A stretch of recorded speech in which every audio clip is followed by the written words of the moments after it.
Okay, gonna start the briefing now. So, welcome to this briefing for the ATF Feasibility Studies Round 5 competition. Just to do some quick introductions. So, my name's James Rayner. I am the competitions manager who's managing and looking after this competition. Would everyone else on the panel, would you like to do your own intros, or would you like me to intro? I'll leave it up to you. If anyone wants to jump in. Thanks, James. I'll go next. My name's Dan Bunting. I work at the Advanced Propulsion Centre and I'm Head of Business Development. Nick? Hi, everyone. My name is Nicky Otosa. I am a Program Planner for Competitions at the Advanced Propulsion Centre. Helena? Hi, everyone. I'm Helena Allison-Moore. I'm a Senior Business Manager here at the Advanced Propulsion Centre. Happy to go next. I'm Joe Lyford. I'm a Programme Manager as part of the Land and Maritime Transport team here at Innovate UK. Hi, my name is Sarah Salwood. I am a Competitions Manager like James, and I'm here just supporting today. Cool. Thank you very much, everyone. Sarah, if you could move on to the next slide, please. You skip that one as well, actually. That's just an intro slide. So I'm going to hand over to Nick now. You can see the agenda in front of you, and he's going to run through some of the technical details and the scope and the questions for this competition, and then he'll be handing back to me while I run through some stuff about Innovate UK and the wider process. So I'll hand over to you, Nick. Sarah, if you could skip to the next slide, please. Yeah, just before we go to Nick, there's some slides in there that give an introduction and an overview regarding the ATF. So if we can go to the next slide. So just to remind everybody, the ATF, the Automotive Transformation Fund, was launched back in 2020 as a very strategic piece of funding to support supply chain development for zero-emission vehicles. So it's delivered by the APC. It complements other funding that's in place through Innovate UK and the APC, but the ATF was put in place to accelerate investment in supply chain. It's a large capital fund, and there have been a number of programs launched around it. But the thing that we're going to explain today is how those feasibilities fit into that system. So if you can go to the next one. So ATF projects are focused on those technologies outlined there. So we're talking here about building the supply chain through key strategic investment in batteries, motors and drives, power electronics, fuel cells, and all the materials that go into those products, and includes their processes as well. So far through the feasibility study, we've run 4 previous rounds. We've completed or are in process with 69 feasibility studies. And this is yet another opportunity to apply to do a feasibility study. And the team will explain the mechanics of that. If you could just go to the next slide. So the landscape for automotive in the UK is supported by the Advanced Propulsion Centre, by Innovate UK and the Department for Business and Trade.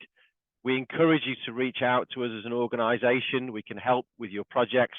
We can provide the funding first and foremost, but we can also allow you access to the network of experts within this area and help you be successful. So my message before handing over is please get in touch if you've got any queries and questions. We'd like to try and help encourage your investment in this piece of innovation and capital development. Thank you. I'll hand over to Nick. Hi all. So I'm going to take you through a competition timeline and scope. So here's the timeline at the moment. As everyone's aware that the competition is currently open. The applicant briefing event, of course, is occurring today, right now. The deadline is due on the 17th of May. Please note it's deadline, it cuts off at 11 a.m. sharp on the IFS site. And of course, if you are successful or unsuccessful either way, you'll be informed on the 28th of June this year. So of course, all the best of luck, and I'll hand over to Helena to take you through a bit of the scope. Thanks, Nick. So I'm going to spend the next couple of slides just focusing on the scope element of the competition and hopefully give you a bit more of an understanding of what we're looking to get out of this. So the aim of this competition is to fund feasibility studies which must produce a decision-ready business case This is in preparation for projects which are aiming to develop large-scale manufacturing facilities in the UK. It is expected that these feasibility studies will form an investment decision within your organisation. We are seeking proposals from single organisations or consortiums for business cases up to the grant value of £500,000. The resulting projects must support the UK automotive industry in increasing business confidence in making large-scale manufacturing investments and also building out the electrified vehicle supply chain. Next slide, please. Thank you. Your feasibility study must primarily enable scale up in the UK auto sector, but can explain any other benefits and spillovers into other adjacent sectors are also welcomed. We're looking for projects that have a grant funding request between 200k and 500k, with a maximum of 50% grant intervention rate across the entire project. We're expecting projects to start by the 1st of October and to complete by the 31st of March 2025. As I said previously, they're open to single applicant or collaboration. Projects, you must carry out your project work in the UK, and we're looking for projects that will exploit the outcomes within the UK also. Next slide, please. So sectors in scope can include the supply chains for on and off-road vehicles, agriculture, heavy duty and mining vehicles. Your project must prioritise scale up in the following areas. So at a high level, Dan's covered sort of the main areas, but I just wanted to go next step down and just cover some of the components of what we're specifically looking at. So within the batteries category, we're looking at cathode materials and manufacturing, anode materials and manufacturing, electrolyte, cell assembly components, including separators, module to pack and cell to pack. All the details of this is covered in the detail and just on IFS as well, in case there's anything that you're looking to go back to later on. In relation to electric motors and drives, we're looking at magnet materials and manufacturing, electrical steel materials and manufacturing, electrical machine assembly, driveline components, and assembly and test into complete drive units. Under the power electronics heading, we're looking at wide band gap semiconductors, sensors, passives, and power electronics assembly. Under the fuel cells heading, we're looking at membrane electrode assembly, in other words known as MEA, fuel stack assembly, and storage tanks. In recycling, we're looking at the recycling of all the components that we've just gone through. Within this particular competition, which is a slightly different versus previous competitions, priority will be given to projects which have a particular focus on a circular materials economy. And we're also especially interested in receiving applications from potential manufacturers keen to explore the business cases in the UK of manufacturing specialist cells, module or cell to pack. Next slide, please. So here's a list of the project types that we are not able to fund at the moment. I won't read them out in detail, but all of these are contained within the details on the IFS website. But if you've got anything that any questions or anything isn't clear from today's presentation, please reach out to our business development team, and they can be reached at atf@apcuk.co.uk. And now I'll hand back to Nick to cover off the specific details of the questions. Thanks, Nick. Thanks, Elena. So I'm going to take you through some of the questions and everything here. So as you can see, question 1, applicant location. This is not scored, and it just asks you where and to confirm where the project activity is going to be taking place. On to the next question, please. Or next slide. Question 2 is quite a basic general one. It's not scored.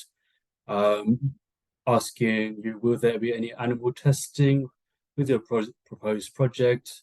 This is a simple yes or no answer to be provided. So, and then the following slide, please.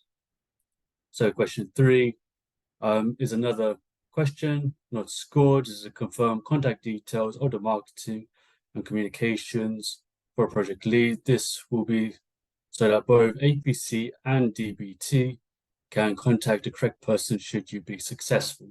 So note that the first 3 questions are not scored and just for general information for throughout the process. On to the next slide, please. So on to an nitty-gritty here. Question 4, the business opportunity, and this is deliberately placed front and center. Here we are looking for a clear description evidencing your understanding of the opportunity you have identified that will improve and sustain the UK automotive supply chain. You will need to explain where you have identified the UK automotive supply chain can be improved and how this aligns with the ATF. Why a feasibility study is needed to support your internal investment decision or prepare you for an expression of interest leading to a full application, how you will measure your process successes, your process progress to date, any gaps in your understanding which you will explore in the feasibility study. Evidence is critical here, and you need to provide evidence across all these areas. On to the next slide, please. Perfect. Question 5 is, how will this feasibility study impact the scale and pace of further investment to address business opportunity? Explain the changes you have identified as needed, such as personal, material, or other, the scale of the change required, the timeline for the scale-up, any risk, actions, or influences which may affect this time positively or negatively, how the feasibility study reduces risk in the eventual project, including any gaps in your understanding which you will explore in the feasibility study. You can submit an appendix to support your answer. This should include an overview of your available resources, specifically personal and capital assets to deliver this project. On to the next question, question 6, around technology and processes. Here you want to address the technical areas where the feasibility study addresses and how these relate to business opportunities. Explain the technology or process in detail, detailing its origins, maturity, and readiness for scale-up. Your detailed project plan for delivery to the FS5 project. The current best-in-class, how this and overall UK capability compares before and after your project. The background intellectual property you are taking into this project, or the IP the project will create. Any gaps in your understanding or capability which you will explore in the feasibility study. Where your project sits in the bigger picture with regards to end-to-end supply chain for zero-emission automotive ecosystem. How your project enables UK automotive transformation to become zero-emission through supply chain development or resilience for critical sub-items, subsystems, materials, and minerals. You must submit one appendix with a detailed project timing plan showing key milestones and dependencies, along with a clear map of where this project sits within the proposed value chain. On to question 7. Please. Yep, thank you. Trade and competitiveness. So how will this feasibility study improve your understanding of the specific market opportunity for your organization? Will addressing this opportunity provide both your organization and the UK's competitiveness? So please explain your current understanding of the market opportunity and how this will develop through the feasibility study. Your initial assessment as how you expect your market share to improve post-feasibility study, evidence where possible, how you will develop a plan to engage this opportunity, any evidence of interest from potential customers, your measures of competitiveness and your initial assessment against them, how your project will improve your UK's competitiveness, for example, in terms of rules of origin. If appropriate, we recommend that you include letters of intent, any kind of potential suppliers or customers to give that beneficial support. On to the next slide, please. Question 8, speed and sustainability of benefits. Next, we are looking at how the feasibility study identifies benefits to your organization and the wider UK. How you will fix the timeline on which these benefits will be realized. So please explain your strategy in this area and how feasibility study contributes to this. How the outcome of the feasibility study will be disseminated inside and outside of your organization. the expected benefits to the UK, which will be identified during the feasibility study. For example, reshoring, manufacturing, reversing market failures, and providing jobs, where benefits will be realized and options to accelerate this. In the appendix here, we suggest including a timeline to illustrate the path and to realization of the benefits with and without the funding. This should also show critical commercial decisions and milestones for future prospects. On to the next slide, please. Question 9, risk. What are the main risks to the feasibility study?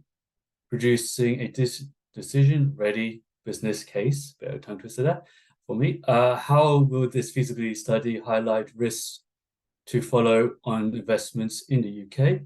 Explain any known unknowns and how these will be managed early in the feasibility study. Decision points and evaluation gates employed during this feasibility study, including the final evaluation against critical against success criteria. How the support of internal and external partners will be used to achieve a compelling business case. The overall context internally and externally. How the feasibility study will be used to reduce the risk in the project delivery. You must submit a risk register as an appendix to support your answer. Make sure you give this ample attention. It's not just a tick box exercise, but an integral part of demonstrating your organization's and therefore the project's credibility. Ensure it is developed by someone who is experienced in risk management to give you that overall higher benefit there. On to the last and final question, question 10, costs. Lastly, we arrive at costs. How much will this feasibility study cost? In other words, of course, we are looking at a grant funding request between £200,000 and £500,000. So in terms of the feasibility study goals, explain the total eligible cost, the grant you're requesting, why this amount is required to deliver this project, how much each partner will finance their own contributions to the feasibility study, and balance cost and grant across the partners, the balance of costs and grant across the partners if applicable, any subcontractor costs, and why they are critical to this feasibility study. If you can split this down across partners and by cost category and link the cost to your work packages in the project plan. On to the next slide, please. So let's take a few minutes. If there's any kind of questions, please post them in the Q&A box. If not, we can carry on to Innovate's section of the process. Yeah, if I could just ask you to put any questions into the Q&A box, please, and not the chat box, if that's okay. Over to you, James.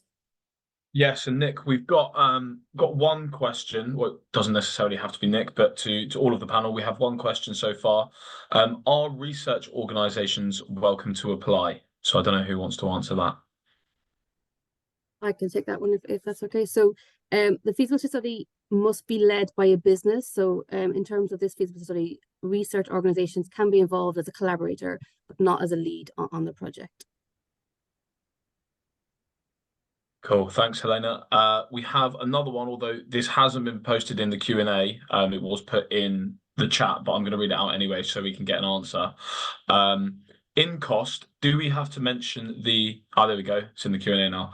In the cost section, do we have to mention the project cost or the cost of doing the feasibility study? I think for the purpose of this application, it's in relation to the cost of doing the feasibility study. You can reference the potential future project in the text of the application if you wish to do so. But in the cost section specifically, it's looking at this particular feasibility study. Cool, thank you, Helena. I think that is everything. If anyone doesn't even have any more questions as we go through the rest of the slides, or any questions relating to the slides we've just gone through, please post them in the Q&A box, because we will have another Q&A at the end of these slides, and we'll be able to go through all of your questions, and people might get back to you via text throughout the presentation as well. So let's start off now on this section of the presentation with the eligibility criteria. So thank you, Sarah, for skipping to the next slide. So in this competition, it does allow you to submit a previously submitted application. Now, I've got definitions there of what a previously submitted application is and isn't, but don't need to read those out because obviously you are allowed to do it anyway. So next slide, please, Sarah. Thank you. So the eligibility criteria for this competition. So this also answers the question that just came up, but to lead a project or work alone, your organisation must be a UK registered business of any size, request grant funding, carry out its project work in the UK, intend to exploit the results from or in the UK, and the project itself must be a maximum of 50% grant funded, carry out all of its project work in the UK, just so that intend to exploit results from or in the UK. So same as the organisation as the project there. The total grant costs must have a grants funding request between 200k and 500k, last up to 6 months, and start by the 1st of October 2024. Okay, so since the UK left the EU, we award grants under the UK Subsidy Control Scheme, which adheres to the EU-UK Trade and Cooperation Agreement and the Northern Ireland Protocol, among many other agreements. So the information about that is up on this slide here. I won't go through and read all of this off to you. Sarah, please, could you skip to the next slide? Thank you. So due diligence. So before making a grant offer, we have to carry out financial health checks on your organisation. You should make sure that your organisation is eligible before you submit an application. If you're unsure of whether you are eligible to receive subsidy control, please seek independent legal advice. Further information is available on our website, and you could also contact our support team if you have any questions, the contact details for which will be available at the end of this presentation. So if you're an applicant who is conducting activities that will affect the trade of goods and or electricity between Northern Ireland and the EU, and as envisioned by Article 10 of the Northern Ireland Protocol, then you must apply under the European Commission state aid rules. In order to be eligible to receive state aid, you must pass the undertakings in difficulty test. This only applies to limited liability companies that are more than 3 years old. If you have a parent company, the test can be performed on your parent or holding company. If you are successful in the competition, we will apply this test as part of our visibility checks. If you're unsure of whether you are eligible to receive state aid, please seek legal advice. Further information is available on our website, and you can also contact our customer support services team if you have any questions. Thank you, Sarah. So this competition is only allowing feasibility studies. This means that you can claim up to 70% of your total project costs. It's dependent on the size of your organisation, as you can see on the screen there. In the finance section of the IFS application, you will automatically be capped at these rates depending on the size of organisation that you input, and also the research category that you have selected. Next slide, please, Sarah. Thank you. So the aim of this funding opportunity is to optimise the level of funding to businesses and recognise the importance of research base to project. At least 30% of total eligible costs must be incurred by businesses. The maximum level is shared by all research organisations collaborating on this project, and that is, as I said, 30% of total eligible costs. Next slide, please, Sarah. Thank you. So what is collaboration? So it's a definition there on the screen of what collaboration is. So this is at least two organizations claiming a grant within the application, including one of which being the lead applicant, a business consortium, which may involve both business and the research base working together, and there must be evidence of effective collaboration. So we would expect to see the structure and rationale of the collaboration described in the application. Thank you, Sarah.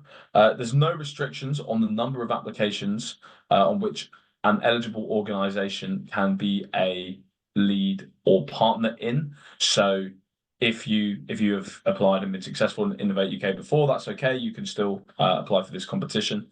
Successful applicants will be asked to confirm that you have the capacity to run multiple projects simultaneously if this applies to you. Thank you, Sarah. If you have an outstanding final claim or independent accountant report on a live Innovate UK project, you will not be eligible to apply for this competition as a lead or as a partner organisation. We will not award you any further funding if you applied to a previous competition as the lead or sole company and were awarded funding by Innovate, but you did not make a substantial effort to exploit that award. And if you applied to a previous competition as the lead or sole company and failed to comply with the grant terms and conditions. So we've got the key dates on the screen there for you, but we have already been through these in the first slides. Just to reiterate that submission deadline is 11 a.m. sharp, so you will not be able to submit even if it's 11:01. So make sure you get it in on time on the submission date. Next slide, please, Sarah. Next slide again. Cool. So this here's two screenshots on the screen for you here of what it's going to look like when you are searching for the competition. So when you're on the IFS website, which you can find by typing Innovation Funding Service into Google, and it's pretty much always the top result, you will have a search box in which you can type in keywords to search for competitions. So if you type in the name of this competition, for instance, Automotive Transformation Fund Feasibility Studies Round 5, you will get the screenshot on the left coming up. Then if you click on that, it will bring up a tabbed view of the description as we have in the right screenshot, where you can go through and view all of the more detailed content and information available for this competition. Next slide, please, Sarah. Thank you. So as the lead applicant, you must create an account. Again, to reiterate, you must be if you are a UK registered business, use the company's house lookup, which speeds up our checks. Just provide your company number and we can get a lot of the information from company's house. If you're a research organization, although I suppose that's actually not relevant to this competition, is it? So Sarah, if you could skip to the next slide, please. Thank you. So project details. So the first section of the application is the project details section. Key things to note here are the public description. Please bear in mind that this will be made public if successful, so please do not disclose any sensitive information here. The project scope will be assessed by the innovation lead before going out to assessment, so please also ensure that this clearly states how your project is within the scope of this competition, as was set out earlier in the briefing and is also on IFS. I won't read the rest of this stuff out to you, so could you skip to the next slide, please? Thank you. Detailed guidance is available on IFS for each question. There's just a summary on the screen for you here of what the questions are, which obviously we went through earlier, and it says which ones do and do not have an appendix upload option. Next slide, please. And next slide again. Thank you. So to be able to claim funding, your business does not have to be UK registered with Companies House when you apply, but it must be registered before you can receive funding. You are unable to claim funding if you are an overseas organisation your organisation is set up as a branch in the UK and not its own legal entity. You are a collaboration with no formal structure of ownership or control, or you are a Crown dependency. Next slide, please, Sarah. Thank you. British overseas territories. So you're also unable to claim funding if your company is based in any of the British overseas territories, some of which are listed on this slide. Thank you, Sarah. So these are the different cost categories that you are allowed to use as part of your application, which I will now break down for you one by one over the next couple of slides. So if we could skip to the labour one. Thank you, Sarah. So for labour costs, please enter the role within the project, the gross annual salary, number of staff, and the days to be spent on the project. IFS will then automatically calculate the total costs. If you have multiple people in the same role on the same average salary, enter this in the role within project field. If an employee is part-time, you should enter their costs as a full-time equivalent. You can adjust the working days per year from the default if this is different for your project. So then IFS will be able to calculate it that way. Please note that dividends, bonuses, and non-productive time cannot be included within your labour costs as they are ineligible. When making grant claims against labour costs, actual costs claimed must be supported with timesheets. And there's a little bit more information up there for you. Next slide, please, Sarah. For material costs, please enter and describe what materials you intend to use on the project, the volume and the cost. The materials listed must be project specific. Please provide as much information as possible. As an example, just putting consumables 50k will not provide enough detail, and you will be required to provide more information from the project finance team if you're successful. So it is a lot easier for you to just make sure that you put everything in detailed when you set everything up on IFS. Any items which you would usually depreciate as per your company's policy should be listed in the capital usage section. Materials supplied by associated companies or subcontracted from other consortium members, these must be listed at cost, excluding any profit element or margin. Next slide, please, Sarah. Thank you. If this cost for subcontractors is going to be different, then you will need to justify who, why, and what you need them for, both here and in your application. It's important that you justify the use of subcontractors within your application, as the assessors do not see this level of financial detail. They only see the total cost, so it's really important that you put this in. If you use a parent or sister company, please ensure that you list at cost and do not include any profits. Next slide, please, Sarah. Thank you. For travel and subsistence, here you would need to include things such as any essential meetings that need to happen during the project. You cannot include any sales and marketing activity, as this is ineligible. Travel costs must be at economy travel only. You should be prepared to provide a breakdown of these costs if the project's finance reviewer asks for more detail. For example, they might require you to split a trip into its subsistence, accommodation, and travel components. Next slide, please. Overheads. So we define overheads as additional costs and operational expenses that are incurred directly as a result of the project. This could include additional costs for administrative staff, general IT, rent, and utilities. You can select from the three options that you see on the screen how you would like your overheads to be calculated. And I've realised that there's only two options on the screen. But oh no, sorry, there is three. My bad. Yes, there's no overhead cost, 20% of labour costs, or calculate overheads. You can choose either of those three options. Next slide, please, Sarah. So this is the capital usage section that I mentioned earlier. So for capital equipment usage, you will need to describe how you're using the equipment, whether it is new or existing, the new purchase cost, how long you are depreciating it over, and the residual value at the end. These calculations will need to be in line with your current accounting practices. And you can see a screenshot on the screen there of how that would look on IFS. Next slide, please, Sarah. And then so the final section is other costs. So this is where you provide details, I mean, as it says in the title, for any other costs, and just anything that does not fit into any of the categories that I previously described and that would previously be there on IFS. Next slide, please, Sarah.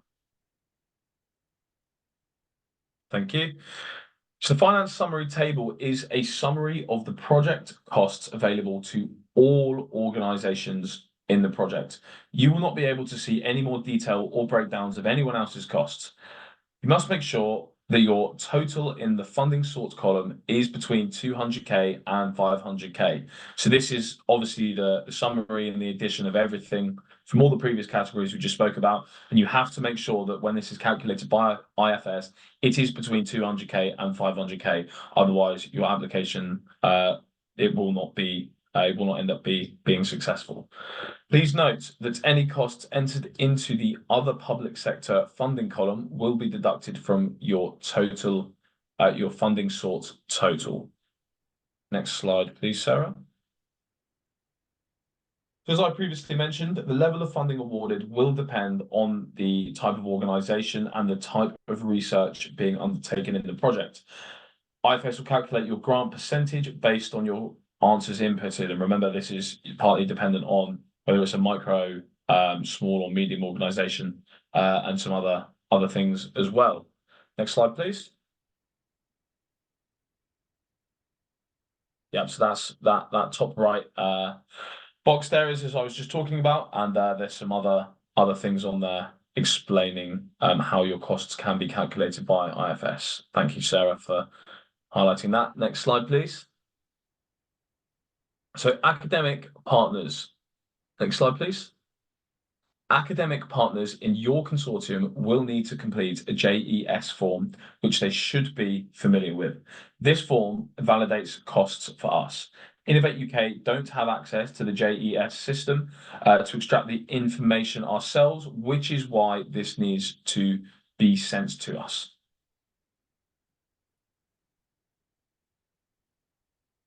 When the academic partner has completed their JES form, academics will need to include their unique reference number on IFS and input their figures. Please ensure the figures that you provide are identical to this. The form must be with council status and uploaded to IFS as a PDF.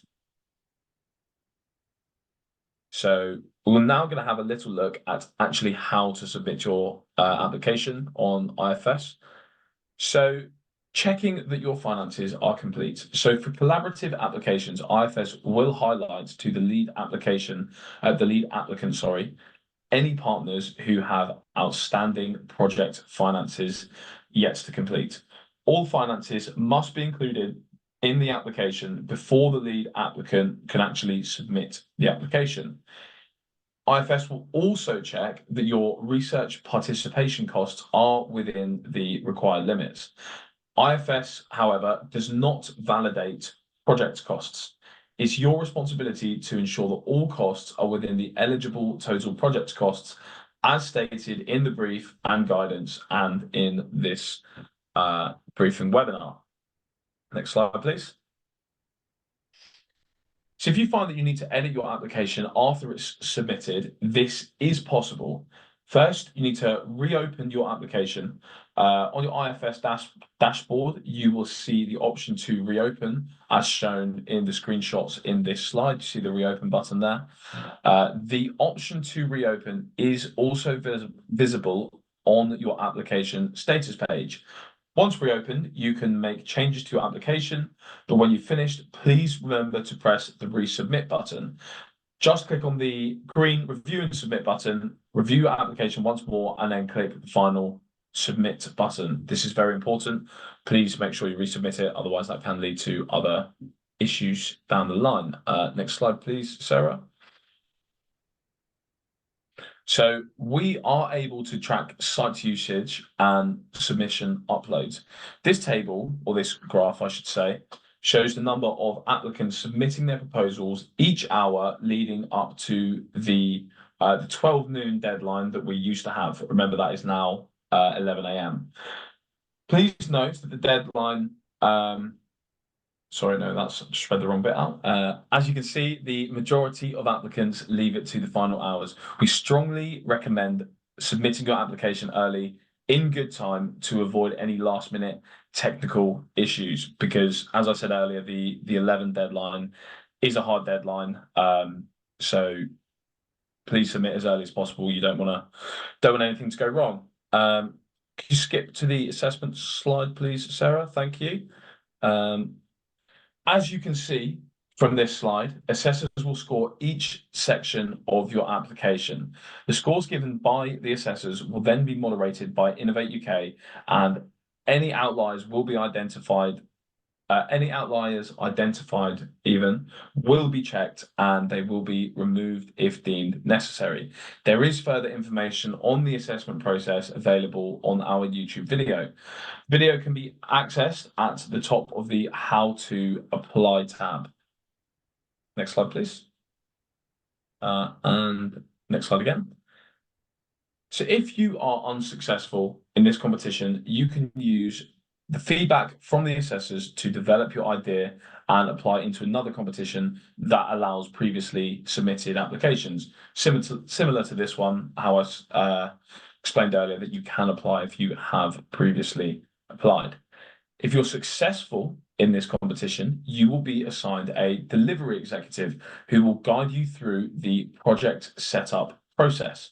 You will have 5 days to complete the project team, project details, and bank details once you have been notified that your project has been successful. You'll then have 90 days to complete project setup.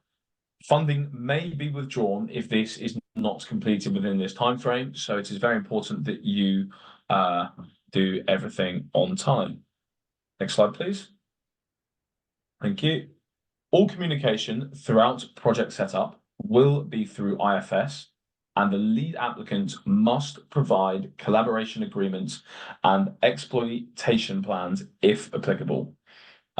In project delivery, all grants are paid quarterly in arrears and are only paid following quarterly reporting and necessary audits.